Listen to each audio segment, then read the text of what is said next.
அஸ்ஸலாமு அலைக்குமா. எல்லாரும் நல்லா இருக்கீங்களா? அல்லாவுடைய அம்மானதை வயிறீங்க. நாங்கள் நல்லா இருக்கோம். இன்றைக்கி சாயந்தரம் நோன்பு திறக்கிறதுக்கு ஜெல்லி பலூடா செய்ய போகிறோம். அதுக்கு கலராக ஜெல்லி காய்ச்சி இருக்கும். அது எதில் காய்ச்சி இருக்கோம்னா கலர்கள் எதுவும் இல்லாமல், ஃபுட் கலர் இல்லாமல், காய்கள் பூக்கள் உள்ள கலரில் செஞ்சுருக்கோம். எப்படி செய்கிறோங்கிறத பாருங்கள். செம்பருத்தி பூ, சங்குப்பூ, கேரட்டு, கொய்யா இலை, இது பீட்ரூட்டு, இந்த 5 வகையிலையுமே கலர் இப்போ எடுக்க போகிறோம். தண்ணி, இது சுடுற தண்ணி. இந்த பூவில் இருக்க இந்த காம்பை எடுத்துடணும், இந்த மகரந்தத்தையும் எடுத்துடணும். இது ரெண்டையும் எடுத்துட்டு தண்ணியில் விட்டுறணும்.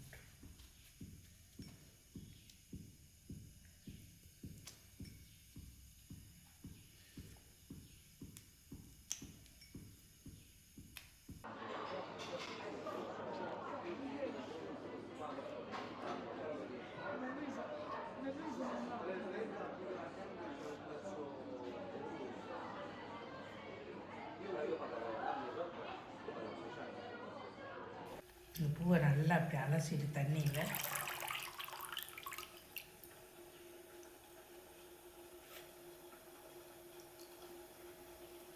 நல்லா கொதிச்சு வச்சு தண்ணி எடுத்து இதில் ஊற்றணும்.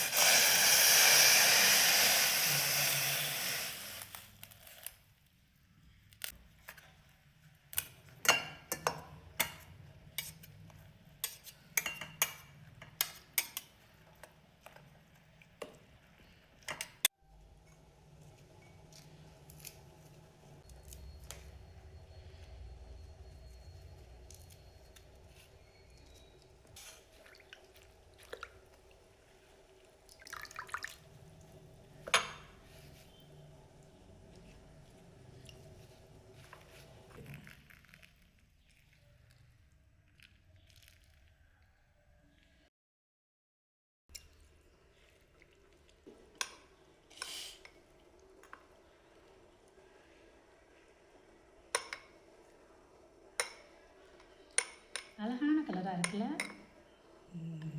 இங்கே வர எடுத்து காட்டுங்கம்மா ஸ்பூனில்.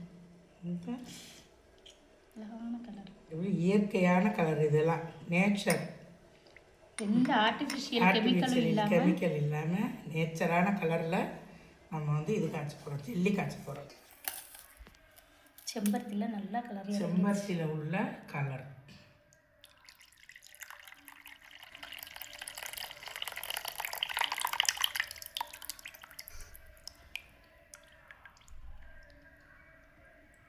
பீட்ரூட், ரோஸும் போடலாம் அதுக்கு வேலை. இல்லை ரெட்டு வரும்னு நினைக்கிறேன். அப்பா போட்ட நிமிஷத்தில் வந்து சின்ன கொஞ்சம் ஊற்றுங்க தண்ணி.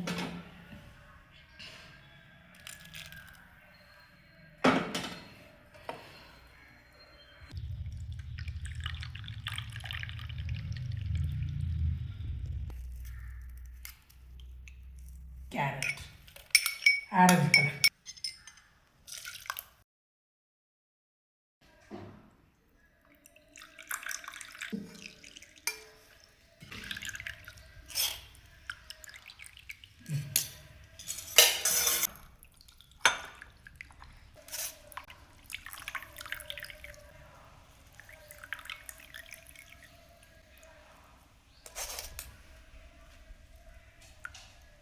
கொய்யா இலை இதை வச்சு தட்டணும்.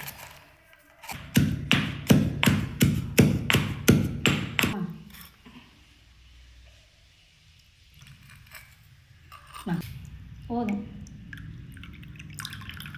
இது வந்து கொய்யா இலை, தண்ணி. இது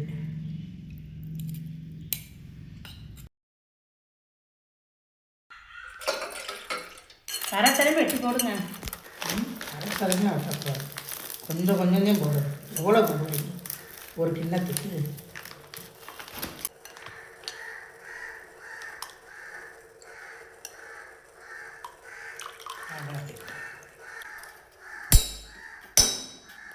இவ்வளோ போட்டால் போதுமா? போதும், இவ்வளோ போட்டால் போதும். கொதிக்கட்டும்.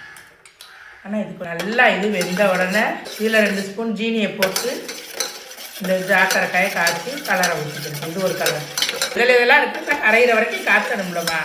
காய்ச்சினா தான் நல்லாயிருக்கும், இல்லாட்டி அது கட்டி கட்டியாக கிடக்கும்ல.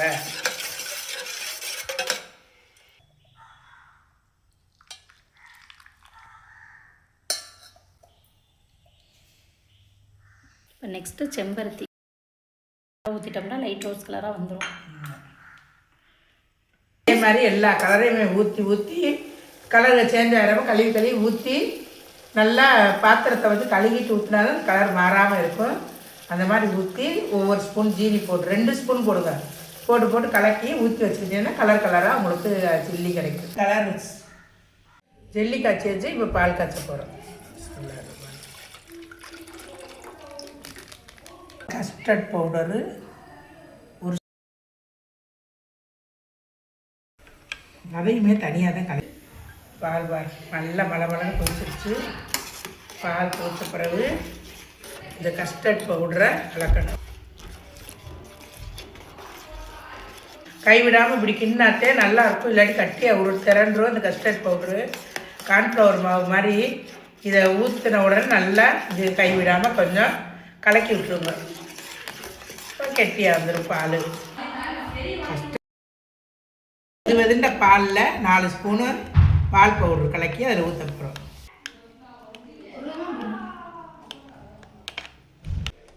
பால் பாவையும் கலக்கி ஊற்றியாச்சு. ஊற்றி இதையும் கிட்டியில் வேண்டியதை சீனி போட்டுருவாங்க. இது வந்து 1/2 லிட்ரு பால், 4 ஸ்பூனு பால் மாவு கலக்கி ஊற்றிருக்கு.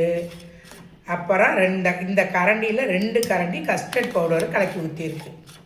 ஜீனி வந்து இந்த அளவு கப்பு ஜீனி போட்டு இப்போ இதை காய்ச்சிக்கிட்டு இருக்கோம். இதை காய்ச்சி நல்லா காய்ச்சதுக்கப்புறம் இறக்கி குளிர ஆற வச்சிடணும். கொஞ்சம் ஒரு அலசி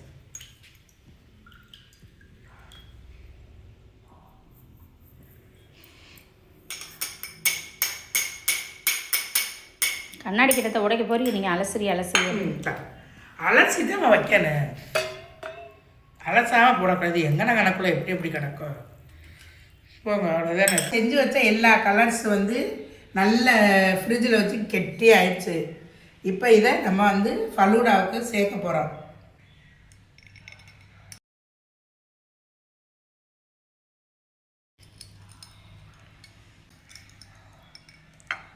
பச்சை கலர் இப்படி ஆயிடுச்சு. வந்து செம்பருத்தி பூ கலர்.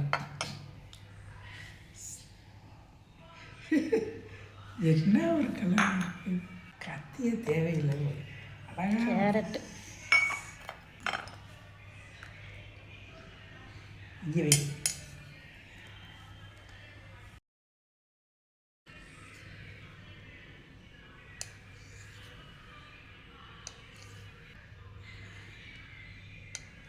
பீட்ரூட், சங்குப்பூ, கேரட், செம்பருத்தி, கொய்யா இலை. இத்தனை கலர்ஸ் நமக்கு கிடச்சிருக்கு. இதை இப்போ ஆட் பண்ணிக்கலாம்.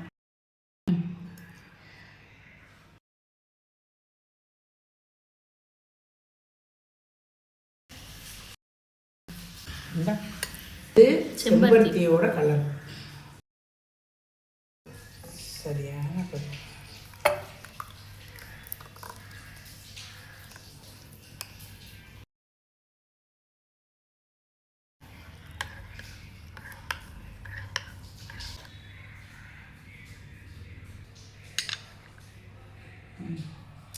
சப்ஸா ஜீடு.